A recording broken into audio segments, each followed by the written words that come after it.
So just before we actually start, we had a bit of an audio problem, and we had to get our mic sorted a little bit. So we actually had to use a little bit of different audio setup. So there's a bit of an echo on this, but it was actually one of our most I don't know, comfortable and cool podcasts. So I wanted to still put it out. But again, apologies for yeah. I just started Olympic lifting now. Right. I don't know. Basically what happened was we went to Amsterdam. Like we've had like our parents are pretty. My dad's pretty social, and he has like a lot of friends, right? Like Yeah. from college, and he stays in contact with them.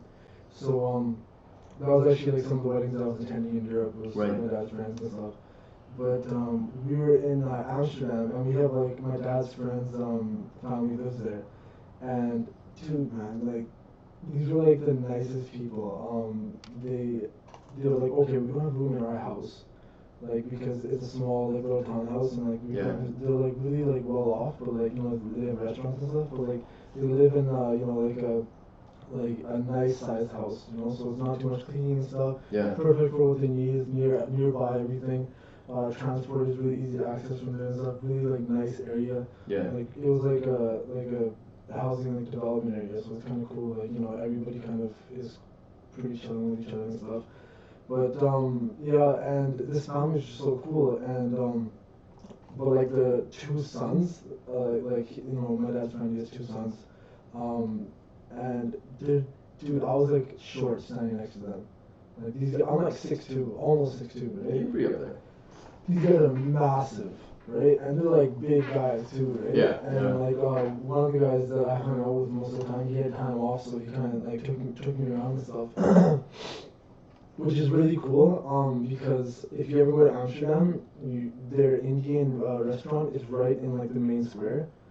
If you ask for the Anne Frank Museum, right, you can go there and actually, what's it called? Try like right next to it is actually the Indian food place. Yeah. So you can try like it's pretty cool. Somebody actually, while I was there at the restaurant, so we were sitting there, me and Paul, the guy that was the son that was hanging out with me, we were sitting in this restaurant, we were just like eating. And this guy walks in, he's like, he goes to Paul's dad, who's like the restaurant owner. Yeah. He actually still works there and stuff and talks to people. Talks to people like in a similar way that Rocky does. Have you seen Rocky Balboa, the last one? Yeah, you mean like slurred speech, barely? No, not slurred speech. Like he's really social and like really cool and like tells stories about like you know. I gotta be honest, I really skipped out on those movies. Yeah. Oh, okay. Yeah. I watched them a lot as a kid because like my brothers got me Sure. into it. And it was like, I know it's like, it's kind of like I don't know, I think the Rocky movies are pretty iconic, right? They're pretty cool. But, Yeah. But, yeah, so we were like, we were there and, where was it just at? Paul restaurant. Yeah, so we're at the restaurant and somebody comes in and they're like, oh, they go to Paul's dad and they're like, oh, you know, I spoke to your son and I saw him on an airplane one time during a flight and he told me to come here and this is like I'm in Amsterdam for a layover, so me and my wife decided to come to the restaurant. Yeah. And then Paul was right there, so he stands up and he's like, oh hey, what's going on? He remembered him and stuff too, right? Yeah. Because like that's something that's cool about traveling, and I suggest to everybody if you ever get a chance to like traveling around whatever Europe or Asia and stuff. People in airports, people that are traveling because they get exposure to different cultures, they're such open-minded people, Yep. and really awesome to talk to. So instead of just sitting there quiet in your seat, right? I highly suggest this to everybody. Yeah. Talk to the person next to you for a bit. Absolutely. Like it's dude, like the characters that you meet. I met this one like really cool German lady. She's like this massive, like, you know, looks like she could like do javelin and stuff, right? But she's like talking about like how she had a Norwegian husband and he's my feisty Viking and stuff, and like it was just like hearing this woman talk, like it was just a character that like you could write a script about, right? Yeah, like, yeah. And it was cool. I'm like, damn, right? And the cool thing, like I said, is that every single person has one or two stories that are just like extraordinary. You know? Absolutely. Every person does. Absolutely. So And you hear the person telling the story and the Yeah. perspective on it, you know it's legitimate because it's the one or two stories that they have in the bank. well, look, more than that, they're strangers. And this is the beautiful thing about traveling. You're essentially all strangers together. Yeah. Now, when you're in that scenario, to know that you have a friend, you know, in somebody else without having anything in common, you know, you just make the effort to speak. and you've got an ally, a friend, somebody you can count on for help. Because Yeah. what are you gonna do? You're gonna disadvantage somebody you just met and probably never gonna meet again? No, human beings, we're like this, down deep. We want to help. So more than that, when we meet people like this, they have no reason to lie to us unless they're, psychopathic or a con man. Yeah.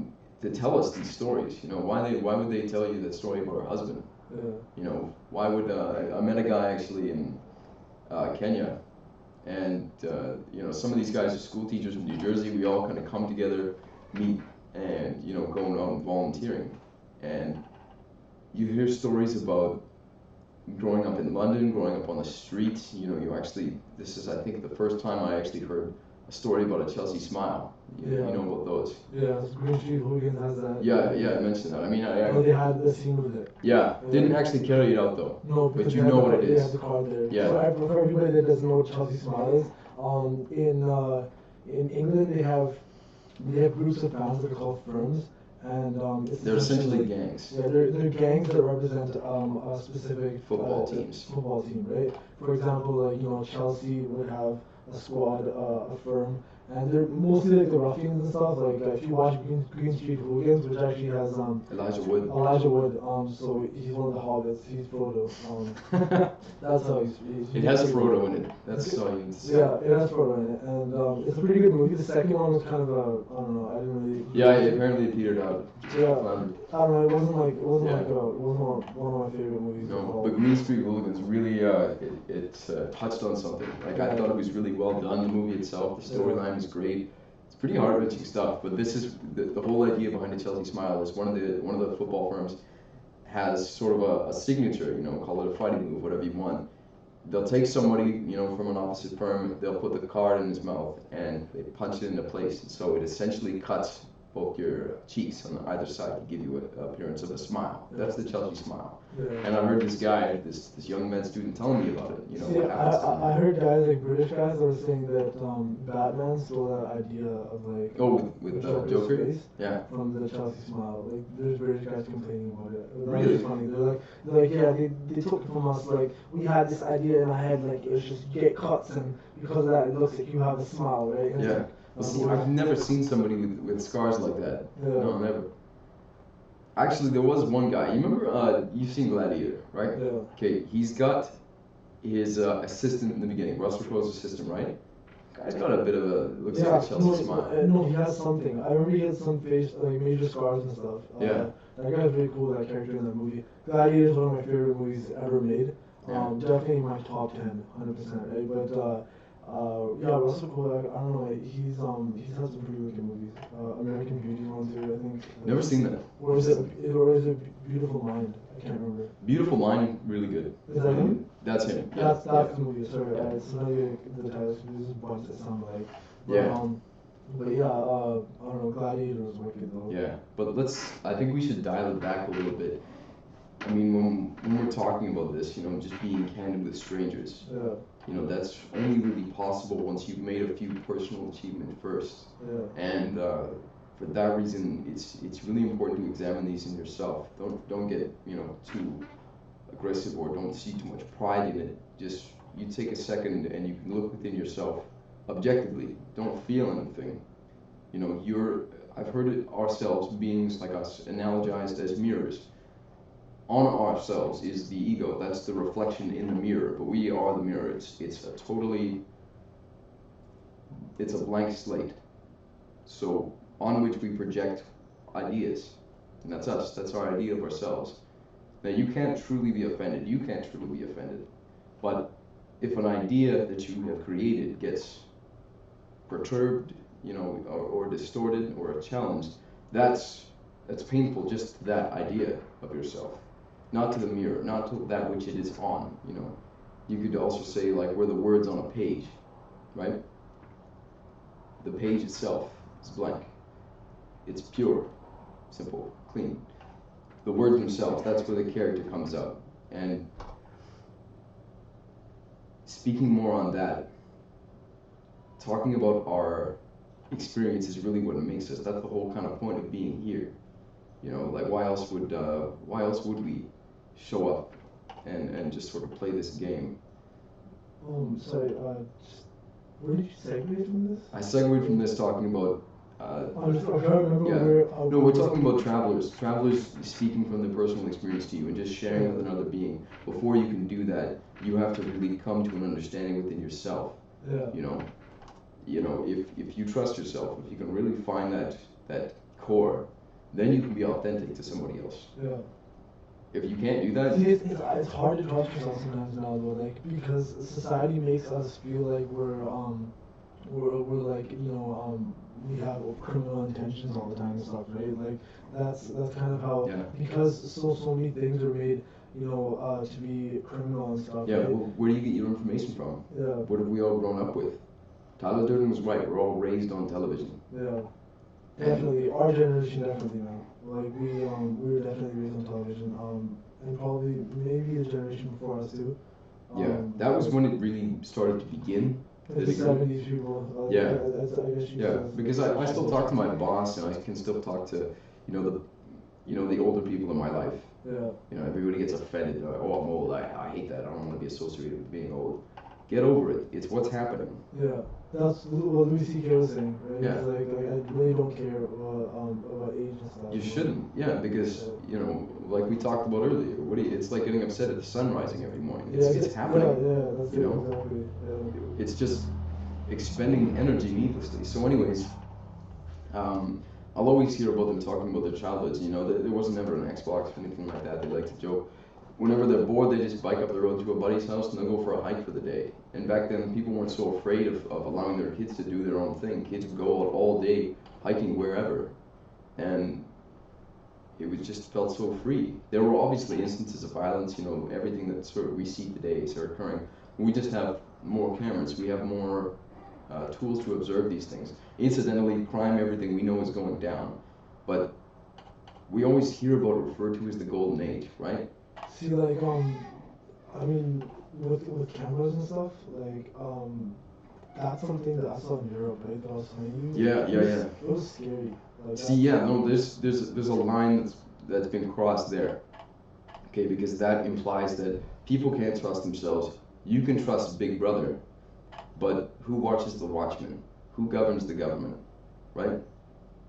Absolute power corrupts, absolutely. Yeah. Once you're in charge of that many people, or at least you feel you're entitled to be in charge of that many people, you're gonna misuse it. I mean, it would work though if we had a governing body that actually did stuff legitimately, that Yeah. represented the people, right? But like when it comes down to it, that's not really how it is. Like No. it's kind of like you look at the biggest example of that is the fact that the government themselves, like they have such a massive amount of funding that they put towards like fighting towards like DEA enforcement and stuff, Yeah, right? like DEA, you mean drug enforcement. Drug enforcement agency, right? Yeah, So it's like those guys, like the amount of money that goes into that is like ridiculous, Yeah. right? But you have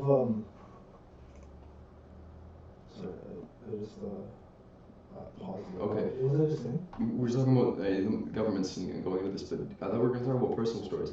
Yeah, but it just kind of like went like kind of naturally. Okay, why don't we do another one after this and talk about personal stories? Yeah, sure. You were talking about governments and people and not being able to trust themselves. Who governs the government and who what governments I have are to doing. it right now at the end, but I don't know how I hit it. No, well, you're talking about the amount of money that governments have and what they're actually spending on. Oh yeah. Okay. Yeah. Here we go back into it. Ready, set. Yeah. But yeah, the messed up thing is that they themselves are actually like they've been caught dealing drugs, right? Yeah, There's the been- CIA has been caught so many times. Yeah, and that's the CIA and the FBI. They investigate each other. Yeah. Like they're not an existing entity, right? Like Yeah. they're actually like they're not a coexisting entity. They actually Yeah. like they go against each other, right? So it's like what is that? What is that? It's not government. No, it's- you literally have like gangsters. No, and see that's the thing, right? That's the kicker, okay? Because the king, surrounded by his henchmen within his castle, he is the most successful criminal. Others are living under him by his rule. He has by power, by cunning, by intelligence, these factors, he is the most successful criminal. The unsuccessful criminals are out on the streets or they're in jail. So that's what government is now today. And the funny thing is that the people that are capable of having a good form of government, one that does exactly what we need it to, it's utopia. Utopia, by the way, means something unattainable. It is not reachable. It's tomorrow. You'll never get there. This government that is capable of that, supplied with the people that are capable of that, wouldn't need a government. If the people were capable of taking care of themselves, in and of themselves, then we wouldn't need a government at all. So it's paradoxical in that way. We may not need a government now, but this is what's providing us the means to realize that within ourselves. I mean, I don't know, like, just the idea of borders themselves, like, seem ridiculous now. Yeah, right? absolutely. Like, we should all be able to exist. And that's the common sense mind. But like states, they make sense because that means like a certain a state should protect, the laws of the state, like, a citizen from the laws of the state. Yeah. Like, with reference to, like, from the federal government. Yeah, because right? these are people we can see centralized in a specific area. They're aware of what's going on in And there. it basically means that they have say. Yeah, that's right. They have say over that area. Yeah. That makes sense because they understand it. Yeah, because like the areas are different. Right? Yeah, and this can go back to ancient wisdom Which is, too. but that's messed up because states, like, they're supposed to have that. Yeah. But it's a full system. It doesn't act, Well, anywhere, right? Anywhere you have a federal government, it's clumsy. It'll come in and it'll enforce its own programming onto provinces of which have specialized knowledge of their area, and federal governments will impose things like Harper, right? He's going around now, really plugging the pipeline, really plugging. Why is he doing this? He's just supposed to be the arbiter of people's interests. Yeah. He's going around plugging something that people have overtly come out and said, we don't want it. Have you heard of the Chemical Valley? No. Okay, because this is directly related to that actually, right? Yeah. So in this one city, Vice did a documentary about it, right? And like Nick was telling me about it, so I watched it. In this place, Toronto, in Ontario, right? It's a city, and it's like a major core for oil production, right? So it's like a lot of refineries, right? And the thing is, back in the day, they made the city, like they made the residential areas very close in proximity to these mills. They didn't care, right? Because it was just all about like maximizing like how much production they could do. So they had like just refineries everywhere. And the thing is, like, the guy talks about it, like, there's more infant fatality, like, birth rate is worse there, there's more, like, miscarriages and stuff, right? They're noticing that already, right? And there's, like, more people having problems with cancer, right? Because, like, of waste coming from these plants and stuff, right? Being sent into the air. They have it to the point that, like, residents, they're, like, literally, like, testing the air themselves to see like if it's messed up, because if it's messed up they'll call the people and be like, yo, like check the air, and they'll be like, they'll ask some questions and stuff, try to figure it out, because it'll be corporations like Shell, so then its customers, like those guys can't even do their own job, right? Or either they can't do their job, or the most realistic thing is that they don't care. They don't. Right? So, if their kids were living in those areas being affected by it, they showed this one daycare that got messed up. Like, they had a spill, right? And it went into the daycare. The kids got infected. They got like a bunch of weird symptoms, like bloodshot eyes and stuff, and like infected eyes poison. and stuff. So it's like, it's poison, right? Yeah. And like, it affected some of them in long term too, right? Well, that's the scary thing. You can look at. And that's in Canada. Huh? Yeah. No. Like, we're supposed to be like so much better. You should never have any misconceptions that any country is above these things, because we have multinational corporations, supranational, really. They can go anywhere they like, and by their actions in one country, you can predict what they might be capable of in other countries. So Shell is a really, it's a red flag to think that it's up in Canada, and so on and so forth with any others. But what gets me is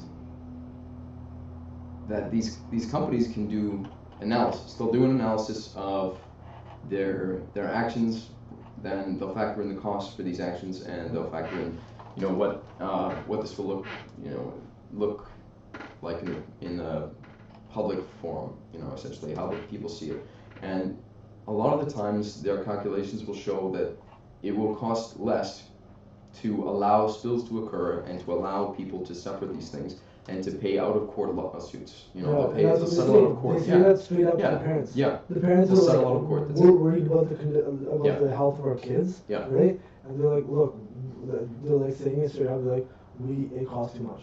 yeah, Like to say that to the parents is ridiculous, yeah. right? Your children are not worth the And it's cleanup. like, and it's to the point that the kids they made sayings like you know little sayings for like this area, right? And like the thing is that they these two girls they were at that daycare place, right? Yeah. They got I think it was those two girls, but they basically they asked their mom, they're like, oh, you know those big pluming smokestacks and stuff, right? And, like that send off like this smoke, this white smoke. They're like, that's how clouds are made, right? And her mom was like, they're like, she's like, no, that's not what it is. Like that's actually poisonous gas, that's pollution, right? And so they made this saying. They're like, the more clouds in the sky, the more people will die, and it's like little girls. Like to have that kind of an opinion about Yeah. the place where you live. Yeah, Like that's why this mom was getting choked up just saying those words, right? Like, yeah. she's like, I feel like I feel like I'm not fulfilling my motherly duties. Like, Yeah. you know, I can't protect my kids enough, like, so that they're coming up with sayings like that. She's like, Yeah. it broke my heart to hear No, that, that's right? like Ring Around the Rosie. We have kids Yeah. singing this shit, right? Yeah. Humpty Dumpty. By the way, Humpty Dumpty, it never mentions that he's an egg. Oh yeah. Yeah, but that's unrelated. Ring Around the Rosie, if anybody doesn't know, is all about the bubonic plague. Yeah. The ring around the Rosie was actually symptomatic of the red ring that forms around the Neck. bubonic plague. Yeah. Yeah. Pockets full of posies. They stuffed their pockets full of posies because they were stinking up the streets. There were so many because corpses. they'd be like, bring out your dad, right? Like, Yeah, that, yeah. like there's like the Monty Python sketches about that, right? But that's what it was like. Like Yeah. it would be like they'd have just massive carts going around, Yeah. just picking out bodies, right? And we can't understand that, like that much like destruction, that many people just dying. Yeah. Can you imagine like during the plague? I think like 1/3 of the people died. Can you imagine that? Like, if there's a Every group of third people, person you know. that's crazy. That's hard to like imagine because Yeah. when we have like now, if you think about it, like technology is, it is advancing, and we often complain like, oh, we're not being uh, given like cures and stuff and all these things, right? But think about the fact that like we somehow are still able to teeter to the point like through research, through medical research and everything, that we don't get hit by these major Major bugs. these major bugs, these major super bugs that have been Yeah. like that have been engineered. Like there's people that literally engineer these things in like labs and stuff, right? Just trying to like screw around with stuff Yeah. and like screw around with DNA splicing and stuff. Like right? 8. Yeah, so like it's crazy. Like that's we live in a society where it's like if you have an outbreak, we haven't had an outbreak like in so long. Think about it. Yeah. The last outbreak was like what? I think there was one in London or something. Hmm. And like SARS was a big one. Yeah, yeah. Everyone's talking about the H1N1 and so on. Yeah. And that's something I've been hearing a lot lately. And stuff is kind of Yeah, crazy. yeah.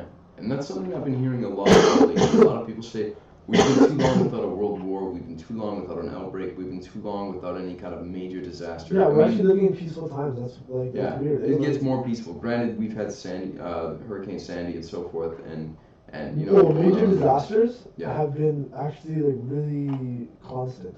Yeah, yeah. Strangely constant. When I say Like, major disasters, we not think strangely like conspiracy theory stuff, but No. it has been weird. No, I know. Yeah, like it's been pretty constant down in the U.S. Like, sad thing was actually a major fire just went and burned down all of the shops that were destroyed by Hurricane Jersey Shore. Sandy down. Yeah, yeah, fire burned. It's really There's shops sad. from like 1912 and stuff like. Yeah, 1912 yeah. and stuff. And my heart goes out to those people. You Yeah, know, that was so that's sad. it's such a blow for them. There was an ice cream shop that apparently like Started it, yeah. Isn't that ironic? Yeah.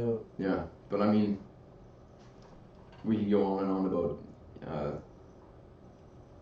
you know, my heart goes out. My heart goes out to anybody who's suffered recently. Yeah, Yeah. it's for that reason that we're talking. You know, we want people to be able to recognize it, right? I mean, we can't, as hard as it is, dealing with all of this stuff. You can't have a world that's all white and no black. That's, light and no darkness. You need one before the other kind of thing. You know, they inform one another. So we have to look at pain and the things we don't like in our lives as actually informing the things that we do like. Yeah. You know, they're hand in hand. You're never gonna have total There's that happiness. cool like if you go on YouTube like they probably have it. It's like what's it called? Have you seen Little Miss Sunshine? Yeah, Yeah, you know that scene where Steve Carell's talking about suffering? yeah, That's a wicked scene, yeah, right? Like he's like you know like in like those first like awkward social years of our life, right? Like we're having the worst time of our life, trying to just like keep our head above the water, right? He's like that's when you think your life is the worst and stuff. That's when you're actually doing the most learning, right? That's when you're doing the most yeah, developing. exactly. So like that's crazy. Like that's an amazing thing to like if you can take it from that perspective, you can really change the way you look at life, Yeah. right? And I've seen people that actually like really adopted that, Yeah. right? And it like literally they went from like just having a very like downward, pessimistic personality Yeah. to like a very optimistic, like lighthearted. Yeah. It's just really And good. and I'll give you just a personal story of mine. I like when we're kids, we're afraid of the dark. I mean, even up to being 13, 14, 15, I was afraid of the dark. Yeah. I mean, uh, living in the house that we did out in Langley, my brothers and I, we kind of had like a system. Like one of us would turn on the light, and the light switches were kind of spaced at this even space apart. So one of us would turn on the light, one would turn, and we would like synchronize the turning on of a new light and the turning off of another to get around the house at night. Yeah, yeah. But I remember just thinking like this fear can't own me my whole life. I'm eventually gonna have to deal with it. And so I started running at night around my neighborhood out in Langley, which is like way out in the boonies. Yeah, There's not even any like kind of traffic same lights. here, right? Yeah, exactly. Yeah, it's just you're down to Starlight in a lot of those places. Yeah. But through that, facing it directly, you lose all of the fear. It's funny, I did the exact same thing actually. I Yeah. just started taking walks. Like Yeah. like not going for runs, but like I was just like after eating or something, it's always good to go for a walk and Yeah. stuff. So I like it gets dark here in the winter and stuff, but it's actually really nice to walk like in Oh the yeah, no, it's rural beautiful areas. out here. We're so lucky to have the seclusion that we do. Yeah, but when people come here to like this area for the first time, like Yeah. especially from like even if it's just from a city like Surrey or Abbotsford or Yeah, something, yeah. or Vancouver, they're like what if there's coyotes and stuff, right? And they're like, honestly, like I've seen a coyote, like I've seen a couple running around here and stuff, but I haven't like really. Actually, we saw a black bear on our property one time. No kidding. So like, but we've been lucky so far. Like, Yeah. like really been like I've never really been attacked or anything. But yeah, it's like when people come out here, they're just like you live here, like how do you guys sleep at night and stuff? Yeah. And we always convince them like Sound. the coyotes, like have you heard them laughing? Yeah. Yeah, they sound like hyenas. Right? Yeah, Like, a little bit. like hyenas are more evil for sure, right? Like way more evil. It's kind of scary how like they Yeah. sound. Oh, I've Especially, heard them, man. It's when something when else. they're feeding, right? Yeah, and there's this time lapse video of it's in Africa. This elephant died, right? Like, Yeah, yeah. And it's like just every night hyenas are just rolling through and just ripping this carcass apart, and it's just like crazy, just because like you can see like that's how the animal kingdom works. Yeah. Like some people might be like, oh, I can't watch that, but like no, like come on, that's this world. Yeah, Like, the world we live in.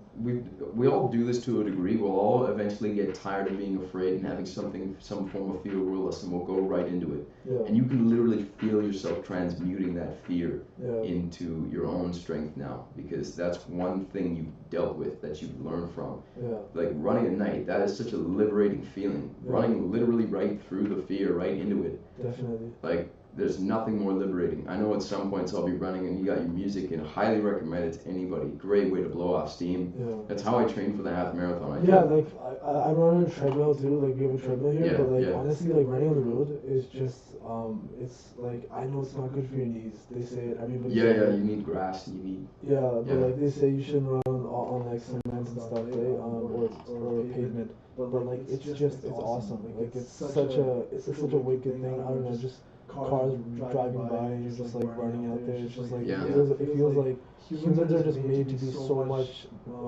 more like constantly moving than Yeah, we yeah, appreciate. and like that's when you're happy, right? You're happy when you get the endorphins flowing, and it's we kind of look at it as like an accessory to our lives, right? Like we're busy people. I'll exercise if I can. Yeah. It should be part of it. I mean, like I bike to work every morning and I bike back every day, and it's one of the best. Like most people say that the commute is the best part of their day, but it's such a great way to start, because already in the beginning you have all the energy. Like you get more energy from doing that, Mhm. and you're optimistic, you're happy, you're Oh, ready to go endorphins, through the like day. going through your body and stuff. Yeah, It's yeah, like, like that clearly is an indication to you. Like the body is based on like a reward system, right? yeah, And it's like, why is there such a wicked reward system for exercising? yeah, Because we're meant to do that. We're meant to like run, like and like hunting, like back even like in the prehistoric ages and stuff, you had that constant like hunting and stuff, chasing animals, trapping, like using different techniques. That's why nowadays like people are made to sit in like really yeah, just like dull and like jobs where you just have to sit in a chair for like 8 hours, right? yeah, It's like it's a problem now because actually in European countries women are actually having a problem that because they're always texting in this position, yeah. they're having discs like pop out. No Right? kidding, yeah. Like literally, like their Yeah, chiropractors yeah. are saying that like this is a major Look at all the problem. problems we associate with sitting. Yeah, Right? sitting has so much Yeah, like, it's a negative killer, effects. man. It's a killer. Like as bad as smoking and overeating and stuff. Yeah, and no, like the one thing that like uh, think about how many people nowadays, like back in the day when we were young, like we'd always just be content just doing whatever, like playing around the house and stuff, doing whatever. Yeah. But like now people are sitting and playing video games so much that like I went through that phase for sure too, right? Yeah. Even like going like StarCraft or Warcraft back in the day, like Counter Strike, right? Yeah. Steam and like then getting into Halo and stuff. I definitely gamed a lot, right? Yeah, Like yeah. and I'd sit there for hours. But like what I noticed was that it becomes like such a like I now I do still game, but I do it like as a social thing. Yeah. Like if people are all hanging out like Yeah, playing yeah. FIFA or Throwing something, FIFA, hockey, whatever. right? Yeah, yeah. Or maybe even Call of Duty or something, right? Yeah. But like just whatever Halo or something. But like you just play something socially, like it's a thing to do with people around. Yeah. And stuff. See, I'm bad for that because I still like when I play a game, it's like a book. I really get into it. Yeah, Like and, Fallout and stuff and like you were that. saying that Simon's gonna get GTA 5 now. Right? Yeah, and that's dangerous now because games are getting so good. People will almost like ignore every other obligation to play the game. I can see a lot of people going out and like I know relationships are probably going to end because of GTA. If people could, they'd probably set up an intravenous feeding system and just focus on that for the week. Yeah. You know, like we talked about when we saw Netflix come out, right? People no longer watch like come home and watch half an hour on TV or whatever. Nobody watches half an hour on TV. When they throw that on, they'll splurge. They'll watch like an entire season of something in one day. I think it's getting better now because of Netflix, but because before, like, it was people just like mostly downloading, right? And Yeah. they wanted to use the internet as an asset, Yeah. like, whatever. I actually thought it got worse because of Netflix because it's easier, like it's a lot easier access. No, but I don't see like it seems like people follow a series now, right? And they'll watch like like on certain days they'll watch the show and like they regularly watch it. Yeah, yeah. You do see sometimes everybody does it though, where you get like a season of like Entourage or whatever. Yeah, like, some people get like, really into Breaking Bad. or something. Yeah, Breaking yeah. Bad is crazy. Yeah, I haven't watched it for that reason because No, but honestly, Wicked. For, Yeah. for a major reason that one thing that I look for in like these type of shows like dramas or comedies even, right, is character development, right? Like if a character stays like static the whole thing, Yeah, it's just yeah, like yeah. a constant, then it's just like okay, clearly the writers aren't even like Yeah. putting that much effort into this, Mhm. right? Unless you're South Park, right? That's South Park teaches you talking opposite end of the spectrum. You know, this is a bit of a different tangent here, but when I see shows like that, it always amazes me that you've gone and you've made something. You know, I couldn't calculate the cost that it's taken to make the show Breaking Bad. You know, all told, but you've essentially paid to create something that occupies a large space in the public mind, and it becomes a point of which you can identify humanity in a way. And it's to me so strange that you have that. You have something that Because is. it's a theme about drugs and stuff. Oh no, just because people love the show, they love the characters, they love the whole identity, and so now you have an entity within the mind, the public mind that occupies and competes with everything else that we've got, like a conception of ourselves as humans, of Jesus, McDonald's, everything that we know, all these symbols, icons that we have going, and suddenly you created one. It's to me, it's really funny to see that, and more than that though, like. Just look for a second, like everything that we know about ourselves, or, everything we identify as cool and great, it's all on a single planet. It's just a tiny little planet as far as we know, infinite universe. So this is a tangent. This is a like total. like like totally though just I gotta mention this, the fact that you know how space occupies, like the matter has 99% space around it, and so like you know most of everything is nothing, right? All the humans that have ever lived in the world, you could fit them into a baseball. Yeah, yeah. Amount of matter that Yeah, the actual matter. yeah. Yeah. So that's like that was crazy when I heard it, because like our perception of what's real is like, Yeah. Well, that's what we're talking about, right? Like, you're not really the body or anything. You're just like a field of matter, you know? And the funny thing is, like, we have so many misconceptions about this. Like, we're separated from the environment, for instance. Like, I'm separate from all this. I have my own identity. That's it, period. But if you want to talk about you, I want to talk about Sapia. Automatically, I have to describe where he is, what he's doing. These things are just as much him as his body, as what you're wearing, as your personality. mm, You can't take human beings out of the environment. You know, when we walk, we're not walking in empty space. Our limbs don't just dangle. yeah. You know, we are just as much the environment. You know, an analogy that Alan Watts gave, and I love Alan Watts for this, but you look at a bee, you know that there are flowers. And when you know that there are flowers, you know that there are bees. So they are essentially one entity. You don't have to actually do the Alan Watts voice. I admire his voice. I admire It's his really cool. voice. It's actually really awesome. Like honestly, his laugh too. Yeah.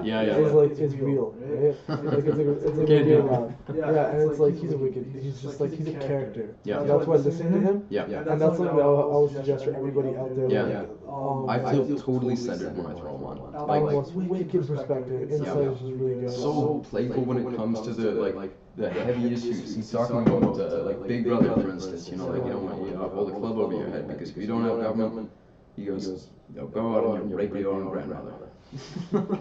He'll throw stuff like that out there, Yeah, and you'll laugh. Yeah, he'll laugh. So it's like, yeah, he does have an infectious laugh and stuff. Really cool. Yeah. I don't know, he's like, there is certain people that, as of late, I've been like listening to a lot more, and like, dude, like, just, that's one cool thing about our ability to just go on YouTube and just watch, like, you know, some Carlin videos, or, Yeah. like, just like, these guys, like their insight is just so wicked. You can watch speeches that like nobody really knows that much about. You know, like the thing that we included in the first podcast, the what's it called? Charlie Chaplin video, right? Yeah. As another example. I would have never heard about that if it wasn't for like YouTube, right? Yeah. Because like suddenly, you know, and it's such an amazing speech. So like that's one cool thing is like you have that now. Like you can actually spend time. People say, you know, YouTube is such a waste of time, and I agree, it can be. Yeah. Right? But cultivate your curiosity. Yeah. You're gonna have an answer, or at least the beginnings to form a question. Yeah. That's a big deal too. People can't form questions now. You have all of that available on YouTube. People will help you do anything. But and like my brothers, like Yeah. they always had a cool perspective. Like they were always curious about things, and like it was actually kind of like I don't know, like it's something cool that Sim kind of like showed me. I remember like when YouTube first became popular. Sam's like, you know, we'd be looking we'd be on the computer together, just like looking at random stuff. And he's like, you know, it's like YouTube random animals, like animals that you would never see. Yeah. So we like YouTube like a toucan, right? Yeah. And like that, dude, a toucan. Yeah, what a concept, eh? Dude, have you seen their beaks? Yeah, I've seen their beaks. They're like, I'm gonna throw a picture. But I gotta dial this back just a little bit because this whole idea, you know, we talk about Alan Watts, you can talk about Richard Feynman, you can talk about George Carlin, Charlie Chaplin, any of these guys that really spoke, that connected you. This goes back to what we talked about of people realizing the core self. You know, they're almost like people they've come to a point where they're sick and tired of trying to please people. They're sick and tired of trying to make a quota that could never be reached. And they've got fed up and they said, why am I trying to be something I'm not? And I'm just gonna be. And just being here, just being what we are based on our previous life experience, just acting and by our biases, not trying to be somebody, just sort of doing what feels natural. That's what these guys have done. And when they speak, you can feel it. There is an authenticity about them suddenly. And that's what I think life is about. It's about realizing that. Yeah. You know, I know a lot of people who are addicted to coffee. They're like, I'm not myself if I don't have coffee. Yeah. Now the funny thing is, and I keep saying it's funny because it is. It's all a big joke, really. Like the comedian says in Watchmen, it's all a joke. But people say they need coffee, and you get your coffee, and you'll drink it, and the endorphins will go off in your brain, and the chemical reaction is elicited, and you're happy. You feel yourself. Everything begins falling into place. Yeah. But you know that this is just being a collection of atoms precipitating a response with this collection of atoms to create this. You realize you don't need that coffee to elicit this response. Through conscious effort, you can elicit the same response. Nothing outside of you is making you do this. You believe it does. That's what's making you do it. You know, I believe that a coffee wakes me up. Sure, there's a chemical reaction in there too, but your belief more than the caffeine itself is waking you up. I've had my coffee. I am awake. Yeah. No, definitely. Like the actual and that's what people are finding now, that like humans, our ability, Placebo effect? placebo effect. Yeah, we is talked not- about that. Yeah, it's not explainable. Like people still are confused about how it works. The human body is able to manifest change from nothing. Yeah. Right, from no like chemical stimulant or anything. Yeah. You just you think that you're receiving treatment. Yeah. You're not, right? So that means, just think about if just we could just if we could actually tap into that ourselves, consciously tap into that.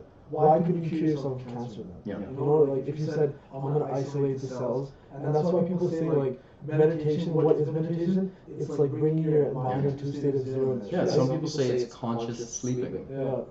Conscious sleeping. Yeah. And you know your body's repairing itself when you're sleeping. You're unconscious. Or like a conscious coma.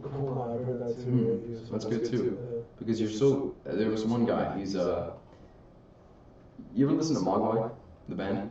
No. They have some great stuff. If you like, instrumental, introspective stuff. They have one song called Punk Rock. And really, really good tune in the background. Yeah. And there's a guy talking about punk rock and how it's viewed in society. Yeah. And there's one point where he's talking about what the music does for him. And he said, and this is my favorite part, and he goes, have you ever felt, or have you ever been in a state where you couldn't feel anything, and you don't want to feel anything? That's what it is. Yeah. You don't want to, because you know if you feel joy, you're going to feel pain. You're going to get caught up in the game. To feel nothing, that's the bliss. They say that's empty, you don't want that. That's the ultimate goal. That is, right? But like for some people, like like we said, through like pain and through like love, through heartbreak and stuff, these things, right? You do, that does, make you so that you are strong enough to actually, to get into that state of mind where nothing does bother you, nothing does anything. Yeah, so it's important, at least it is for me, when I'm in a situation where I don't know what's best for me. Most of us are so distracted. All we can do is say like, oh, I should have done this. I should read more. I should work out more. I should be a happier person. I should be doing these things. And you're caught up on everything that you're not doing. You can't do that. When you find yourself doing that, when I find myself doing it, I like to tell myself, well, I haven't done these things at this point, but I'm willing to learn. I'm willing to start. I'm willing to make a change from that behavior. That's all you can do is say, I'm willing to learn how. Will it? Yeah, no, definitely. But I think we'll cap it at this though. Yeah. It's a good talk. Yeah, no, we are going to be putting out some short ones from now on too. Focused on one subject. People have been requesting it, like they're like, like maybe just for like a drive kind of thing, like to work and stuff. It'd be cool if I could just have like a 15 to like 30-minute podcast. Yeah. So it's cool, like it's cool that people are giving us requests and stuff. So more than that, I want to know like what do people? I haven't heard yet what people want us to talk about. They say we just want to talk about everything. But yeah, people really do like to just like hear just the the conversation Yeah. like Shooting the aspect of it. breeze. Yeah. Yeah, just shoot the shit kind of thing, and like they're just like and obviously it's gonna take us a while to just get like comfortable to the point that we forget that cameras in the room. Like we're slowly getting there, right? No, it's pretty good now. I Yeah, like. and it's starting to flow to the point that we're actually talking back and forth now, right? Yeah. Like sometimes we'll cut each other off, kind of thing, and it's actually it's becoming like more natural and everything, right? It's a Yeah. conversation. So it's cool, like, and people have noticed that. So for us, like, more than anything else, this is like a wicked learning Yeah. medium for Like you us. said earlier, this was scary as hell getting into it. Yeah. My face is out there. Oh yeah. People are seeing me. And if you look at like the first couple ones, like we had no ability to like actually relay what we're trying to actually say, like Yeah, like, yeah. like to actually speak and manage our words and stuff. It was a major problem before. So like now too, we have obviously the problem that like myself being like the biggest proponent of it, but we go on tangents a lot, right? So like, but like, I mean, that's what a conversation usually is. Sometimes you forget what you were originally talking about, but like that's kind of like what people like is just they wanna there's something about podcasts that it's kind of like some people think it's kind of dorky to think this way, but I've heard a lot of people say this that it kind of fills the room sometimes. You can just throw a podcast on, and I agree with this totally, just because like I do watch a lot of podcasts. Yeah, yeah. Well, it's because it preoccupies that mind that's normally focusing on your own flaws. You have like everybody just sitting in that like setting kind of thing. It's like you're just part of the table. Yeah.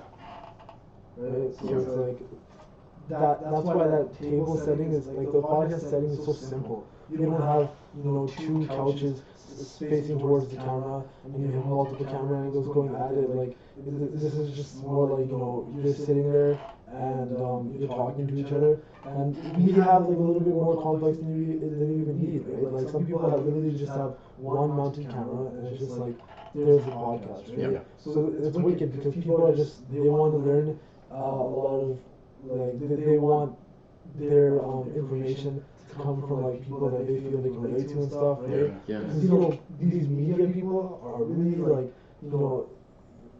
you never really know what they're actually like, right? Yeah, yeah. More Like, than look, that. like look at Lil Riley. Like if somebody doesn't know like off the camera too, like look at how much he snapped and stuff, right? Yeah. Like that's one example, right?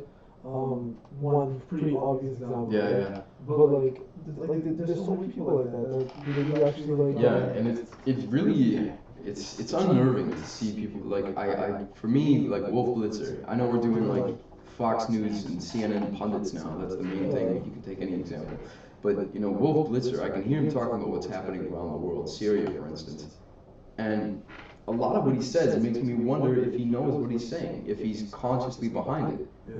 How can you not be a pathological liar and talk like the U.S. has never instigated a war, never used, has ever engaged clandestine operations in order to, overthrow a government, and to turn around and say, well, it was legitimate because that government was slaughtering its people. I mean, overthrowing the government, like, really is just profiteering. Right? Yeah. Like Salvador Allende down in South America, and then they had, what was his name, Pinochet come in and murderous regime. Like, to have that called legitimate, following after the fact, I know Victor is right history, but any cursory glance at this, and you'll know that you're lying. You're a fucking liar. I gotta say that with emphasis, because we can't have this in the public mind anymore. We can't have news. We can't have it called news.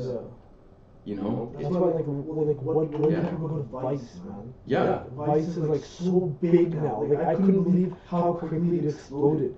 Like it was this idea at first, right? And I really didn't give it much attention. Yeah. And then it became like this cool thing that like you're like, hey, well, this is actually something that I'm interested in, right? Like I can actually watch this. Yeah. And now it's like there's this media like mogul in the most positive like way possible. Yeah. Like, they literally are these just normal people. Yeah. They're out there and they're just showing you. They're getting in the trenches. They're showing you. And we've come full circle now because they're the guys that go directly into what most people are afraid of thinking about. We don't want to think about what's going on in Liberia. Yeah. We don't want to think about Greece, and we don't want to think about the economic climate, and we don't want to think about what's happening with drugs in the countries. We don't want to know what the government's done wrong. And these guys go directly into it. And look what's happening. Gotta get mad! Yeah, no, but again, we kind of went on spiel there at the end. Yeah. But yeah, this is sort of a spiely mood. yeah. So I didn't want to throw this out there so that we have this out there for everybody to like kind of hold us to. We've right now we're doing we edit the videos. Sometimes we make mistakes. We have a goal now that soon we're actually going to get to the point where we're going to start streaming this stuff live, and that'll make us have to develop even more so that we're not like depending on the fact that sometimes we can pause and like go for like a drink of water or something. All the more reason to give us feedback. Yeah, so like and people have been giving like wicked feedback and it's been like we're really like happy to hear everything that everybody says. So again, like thanks a lot for everything. And yeah, keep tuning in. Like soon. We haven't really been having guests and stuff on because we like in all honesty, I was really novice when I stepped in with Sunny D. He was a wicked guy, and like I didn't really know what I was doing when I was talking to him. So before we get like into this actual interviewing thing and like bringing that into a podcast dynamic, also we need to practice just like this kind of stuff. So we really love this. So we're gonna keep going. So just keep tuning in. And I'm gonna leave you guys out here with a video of a toucan. Basically, just like go on YouTube sometimes and look at something completely random. Think what don't I know about, and check it out. And just, I mean, like there's always wicked stuff that you can find that you really wouldn't have expected before. Yeah, just for a conversation starter, it's great. Yeah. So this is Toucan, and wicked beak. You couldn't do like some of your creatures are just like. I don't know. They're pretty much mythical in themselves. Yeah, I know people like to think like God's like, watch this. Yeah. So Platypus, go. This is a unicorn for me, man, straight up. But Toucan Sam. Well, what's a rhino? A rhino is a crazy fucking animal. Rhino is insane. Well, actually, every animal is. Yeah, but we're gonna go out on this. Peace and love, everybody. Adios.